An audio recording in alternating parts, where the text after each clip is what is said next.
Liga aí. Ligou? Mas é pra ligar onde? Na verdade, é claro. Ah, tem que ser ligado na verdade. Ligado na verdade. Muito bom, nosso podcast Ligado na Verdade com você novamente. Eu sou João Lucas Barroso, é uma alegria ter você com a gente, você que está sempre conosco através da sua plataforma preferida, na Spotify, Deezer, iTunes e tantos outros. E hoje o Inácio não está presente, mas eu estou na boa companhia, né? À distância, né? Estamos aqui fazendo o nosso podcast à distância. Pastor Francisco Marques, da Igreja Cristã Evangélica de Ararendá, aqui no Ceará. Ele que é esposo da Adélia, pai do Felipe, ele que é formado em teologia, não sei se está fazendo algum mestrado, alguma pós-graduação. Pastor Francisco, prazer recebê-lo. Por enquanto não, né? Por enquanto não. Mas ainda pretendo continuar. Muito bem. E quem sabe um doutorado, né, no futuro. Se Deus deixar, né? Beleza. O importante é estar servindo e pregando o evangelho, né? Prazer, Pastor Francisco, recebê-lo novamente, viu, aqui no nosso podcast. Eu que agradeço a oportunidade de estar aqui conversando contigo, né? Mais uma vez falando da palavra de Deus e aprendendo um pouco mais. Muito bem. Tá com Jesus? Estamos, né? Então tá bom demais. Então você está apto a participar do nosso podcast, viu? O tema de hoje tem a ver com a pessoa de Deus. Nós já estudamos aqui no nosso Ligado na Verdade o tema a onisciência de Deus.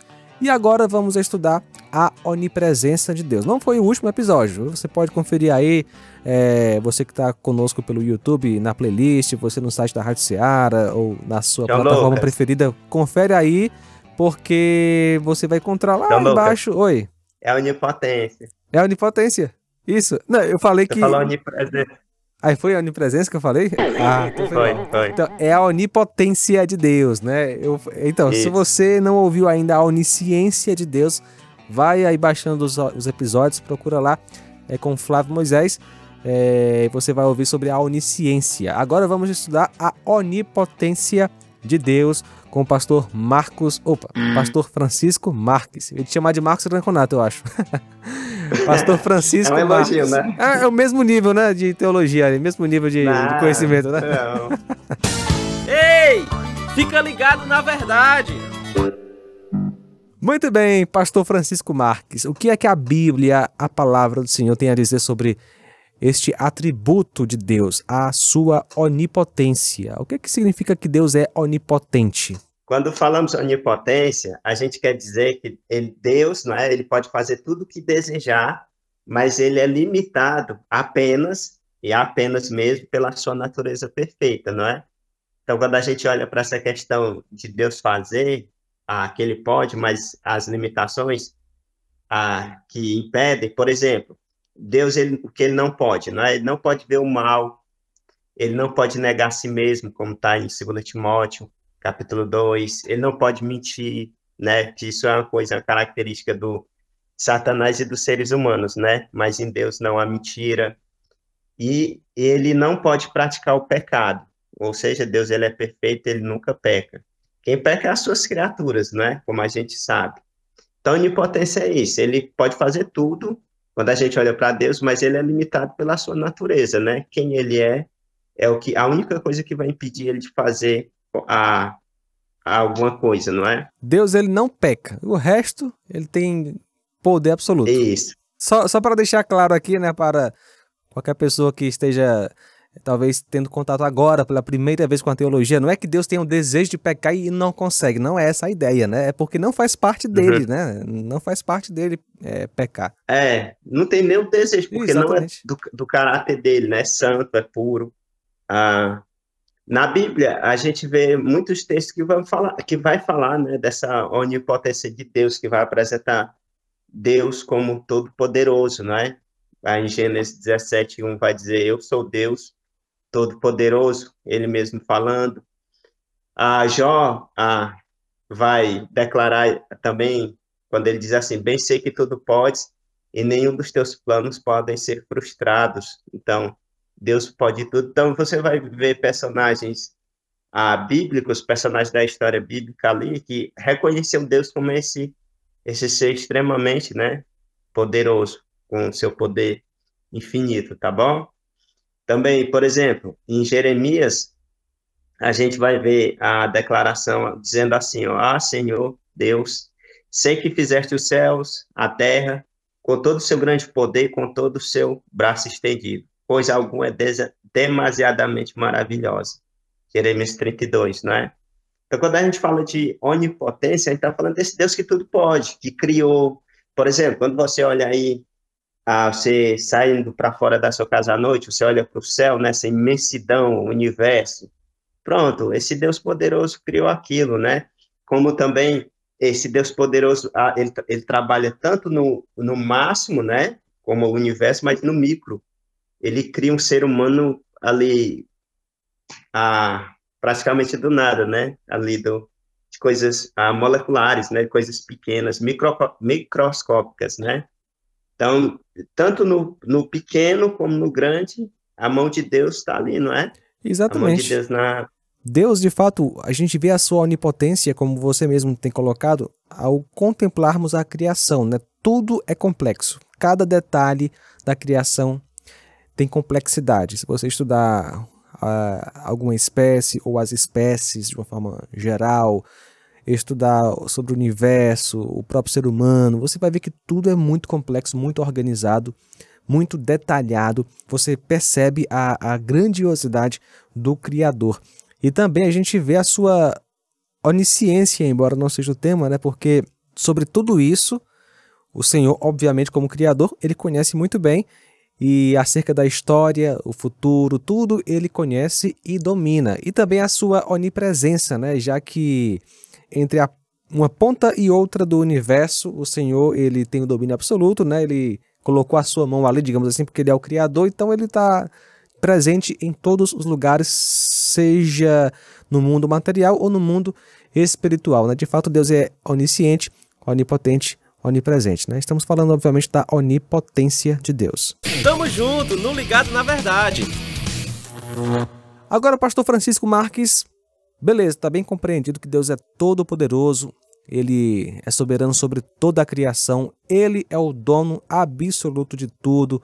Agora, pastor, como a gente pode conciliar isso, né, o fato de que Deus é todo-poderoso, grande em autoridade, e de que esse Deus veio a esta terra como um bebê e morreu na cruz um dia por nós? Ele deixou de ser todo-poderoso, deixou o seu atributo, esqueceu o seu atributo, porque a gente vê Jesus ali limitado, né, sofrendo, dependendo, ele quando criança, né, precisando da sua mãe. Enfim, como é que a gente concilia o fato de que Deus é todo-poderoso e que ao mesmo tempo ele se fez homem? Deixou a sua onipotência, deixou de ser Deus naquele momento? Pronto, para a gente entender melhor essa autolimitação de Deus, quando Jesus vem, por exemplo, e ele nasce numa família simples, né, pequeno, vai crescendo, se desenvolvendo, até chegar ao dia da sua morte aqui, o seu ministério aqui. Olha, o fato desse Deus ser tão poderoso, que chega ao limite de se autolimitar, e quando ele se limita, por exemplo, ele vai ter uma vida como a minha e a tua, tá entendendo? Uhum. Ele poderia nunca ter passado necessidade. Se lembra, ele é de família pobre, ele poderia nunca ter chorado na vida, ele poderia nunca ter sentido tristeza, mas ele se limita justamente para compreender o que eu e você passamos. Por exemplo, o trabalho de Satanás em nossas vidas, não é? Quando os traumas de uma doença, ele viu muitas pessoas doentes, ele sabe o que é traição ou ser abandonado. Ele sabe tudo isso, ele sabe ver o que é ele sabe o que é um filho ver o pai morrer, né? Creio que quando ele morre, o José já tinha morrido há algum tempo. Então, essa autolimitação é justamente o que torna possível esse poderoso que criou o universo e criou as moléculas participar da minha vida e da tua, saber o que acontece. E nessa compaixão dele, morrer na cruz por mim e por ti, porque ele se autolimitou. Ele quis descer, sendo em figura de homem, com todas as limitações, para morrer em uma cruz. Muito bem. Isso é bem interessante, né? Porque Jesus, ele sendo Deus, né? Ele se fez homem, mas não deixou de ser Deus. E como você falou, né, ele se autolimitou, mas a sua divindade continuava do mesmo jeito, né? Porque é impossível Deus deixar de ser Deus. É como, imagina só, fala aí o nome de um carro aí superpotente, aí, que alcança uma velocidade máxima, uma Ferrari, não sei. Uma Ferrari. Uma Ferrari. Imagina só uma Ferrari, ela vai entrar, ela tá na rodovia com tudo, mas ela vai ter que entrar agora em alguma localidadezinha simples. Então ela vai diminuir a velocidade, vai devagar. Naquele momento, ela continua tendo a mesma potência de sempre. Mas com aquela missão de passar naquela localidadezinha, naquela pequena cidade, ela tem a missão de forma temporária de reduzir a sua velocidade e andar como se fosse um carrinho comum, digamos assim. Mas a sua potência continua do mesmo jeito. Assim é o Senhor Jesus. É o Deus Todo-Poderoso que se limitou por um tempo, mas enquanto estava aqui continuava sendo o Deus Todo-Poderoso e dono do universo do mesmo jeito, embora não usasse, né, esse atributo em benefício próprio. Não, ele se esvaziou para servir aos outros, né? E aí que entra a boa mensagem do Evangelho, né? Porque através da obra de Jesus é que nós somos salvos e perdoados. E aí que eu entro com outra pergunta. Como a doutrina da onipotência de Deus pode me trazer conforto e me ajudar em meio às lutas que eu passo no dia a dia? Pronto. Tem duas aplicações, né? Para o crente, primeiro. Ele é a fonte, essa doutrina, ela é uma fonte de conforto e esperança, não é? Todos os dias a gente passa por situações e algumas saem do nosso controle. E a gente pensa, rapaz, a gente pode entrar em desespero. Quando a gente olha para a circunstância, a gente meio que fica abalado, realmente. Mas quando a gente olha para Deus e para o poder onipotente dele, a gente percebe o seguinte, rapaz, tudo está no controle. Rapaz, só vai além, isso aqui não vai além do que Deus quer. Tudo está no controle. Não é o fulano, não é o ciclano, não é aquele, nem esse. É Deus que está no controle, não é? Isso dá conforto e esperança. Por exemplo, quando o dinheiro é pouco no final do mês, rapaz, Deus está ali. Não vai ficar pior. Quando a gente fica doente, está ali. O poder dele está ali. Não vai ficar pior, nem vai ficar melhor. Vai ficar na medida que Deus quer. Não tem o que fazer. Isso é bom, não é? Ter essa esperança e conforto nele. Para o não crente, a aplicação é outra. É uma advertência. Desse Deus poderoso, o fato de existir um Deus poderoso que criou os céus, a terra, que criou o mar, as bactérias e que criou o céu e o inferno, por exemplo, para o descrente é uma advertência, não é? Para os demônios, por exemplo, os demônios tremem diante dele, não é? Morre de medo. Porque né? Sabem quem é Deus, né? Em Apocalipse capítulo 6, versículo 15 ao 17, vai dizer que um dia os poderosos tentaram se esconder das pessoas que vivem numa vida perversa e que muitos oprimem os pobres, por exemplo. Rapaz, no dia que Cristo voltar, esse pessoal vai se esconder, não vai ter o que fazer.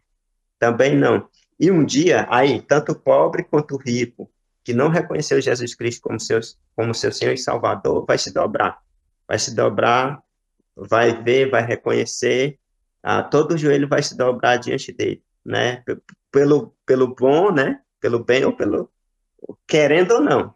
Então, para o descrente tem essa aplicação que não é tão bom existir um Deus tão poderoso para o descrente, não é? É uma advertência e vem a boa notícia, né? Que também é rico em misericórdia, né? E através do sacrifício de Jesus na cruz, ele pode perdoar o seu pecado, você que não tem Jesus como Salvador ainda. Mas se você rejeitar o seu filho, o Filho de Deus, como diz João 3:36, a ira de Deus permanece sobre você.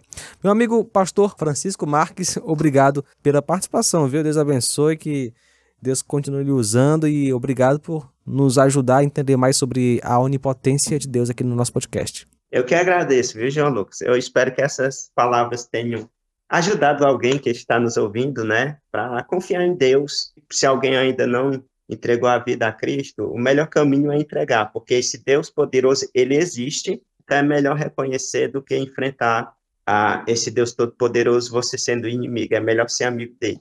E isso é através da fé em Cristo. Em Cristo Jesus. E até a próxima com mais um Ligado na Verdade. E aí, curtiu? Podcast Ligado na Verdade é uma produção da Rádio Ceará FM 102,7.